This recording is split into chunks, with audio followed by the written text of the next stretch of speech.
সাভারে ঢাকা-আরিচা মহাসড়কের আমিনবাজার এলাকা থেকে ৫ কোটি টাকা মূল্যের মাদকের একটি বড় চালান আটক করেছে র্যাব। মাদক বহনকারী একটি কাভার্ড ভ্যান জব্দসহ গ্রেফতার করা হয়েছে ৩ জনকে। র্যাব জানায়, মাদকের একটি চালান রাজধানী ঢাকায় প্রবেশ করবে এমন তথ্যের ভিত্তিতে সকাল ৬টার দিকে ঢাকা-আরিচা মহাসড়কের আমিনবাজারে অভিযান চালায় তারা। এ সময় বড় একটি কাভার্ড ভ্যানের ভেতরে লুকানো আনুমানিক ৭৫০ কার্টন মদ এবং ৩০০ বোতল ফেন্সিডিল উদ্ধার করা হয়েছে। এই ব্যাপারে সাভার মডেল থানায় মাদকদ্রব্য নিয়ন্ত্রণ আইনে মামলা দায়ের করা হয়েছে। জব্দকৃত মাদক থানায় হস্তান্তর করা হয়েছে। টাকা চুরির জন্য যদি আমার গলায় জুতার মালা পরাইতে হয়, তাহলে আমার শালীর সাথে প্রতারণা করার জন্য তোর ফাঁসি হবে।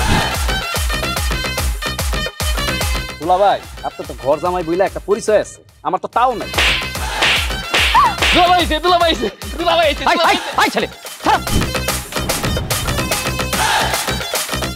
রাজনৈতিক ফ্যামিলির মেয়ে হয়ে ওই কাজ করবে। যারে পাবো হারে পিটাবো, রক্তের নেশায় ধরছে, রক্তের নেশায়, কাঁচা রক্তের নেশায় ধরছে। তোমার এই পলিটিক্স আমার বাম পকেটে থাকে। তোর বউরে ঝামেলা পাকাই। আমি তখন বিয়ে করিনি। দুইটার আমি গুলি করে মারু। মাসুদরা কোনোদিন ভালো হয় না। আপনার পোশাক দেখে কিন্তু আপনার তালুকদার বংশের লোক মনে হয় না আব্বা, আপনার মনে হয় যে আপনি ফকির বংশের লোক।